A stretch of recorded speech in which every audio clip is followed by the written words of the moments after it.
Welcome. Today we're going to cover the must-have mods for your early muscle car or Ford Falcon. First off, we're going to go over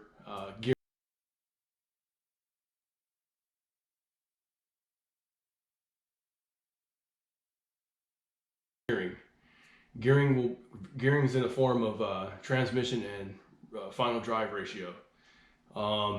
With today's transmission availability of today's transmissions, you have automatics and manuals that can fit the bill depending on what you're trying to do. For automatics, I would say for the early Fords, you have the 4R70W and you also have the 6R80, which I haven't seen many people fit a 6R80 to a early Windsor, but there are some of you guys who have done it. And the 4R70W is also a popular swap for an automatic if you want to get away from a 3-speed. Of course, you got your early, C4, C6, which is originally what came with this car. But if you want to get on the highway, you're kind of limited. So with the advent of that particular transmission, I think it's just a good way to go to allow you to have the gearing. This particular car has a Tremec 5-speed with a 370 final drive ratio, and that allows me to cruise on the highway at about 80 miles an hour at about 2,500 RPM. So originally when this car had a 289 and C4, the thing was pegged out at 70 miles an hour, 80 miles an hour. It was just pegged out. So definitely glad to have today's modern gearing.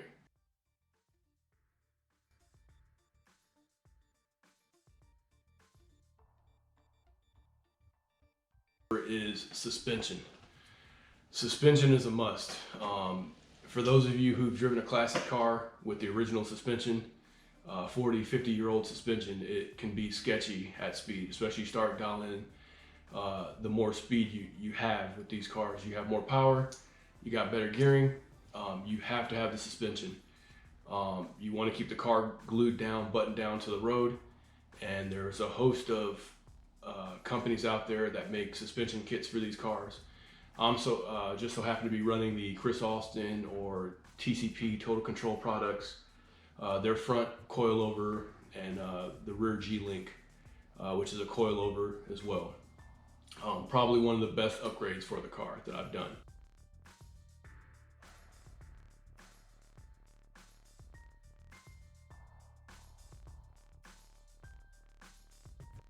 Be brakes. If you have the car going fast, you got it going down the road straight, you need to be able to slow the car down. And I'm not talking like, oh, I put a disc brake in the front. I'm talking about a legit full roll disc brake, big caliper, 6-piston deal. Currently this car does not have a 6-piston. It's got 4-piston front and rear, 12-inch rotor. But I'd like to put a true big brake kit. In my opinion, a big brake kit consists of at least a 6-piston caliper up front, 13 or 14-inch rotor at minimum. That's a true big brake kit to slow these classics down like a modern sports car.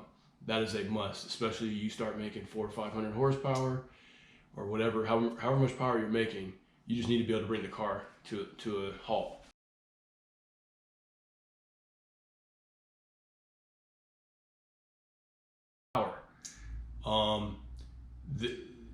There's so many ways depending on whatever genre you're in. If you're small, big block Ford, 385, 335 series, Windsors, Clevelands, whatever your flavor is, or even LS for those GM guys. 400 or 500 horsepower is not hard to do. That's, I would say, probably a baseline these days. So with that being the case, that is a must.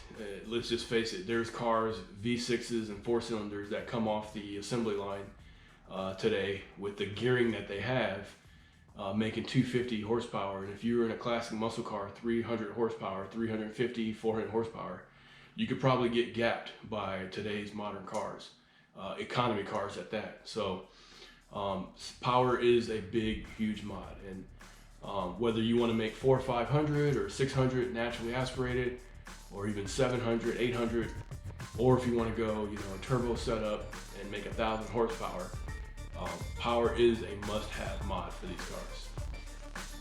And that concludes today's short list of must-have mods for a classic muscle car or your early Ford Falcons. When I say early Ford Falcons, I'm talking specifically 1960 to 1970 US Falcons. So that's it for today's video, guys, and thanks for tuning in.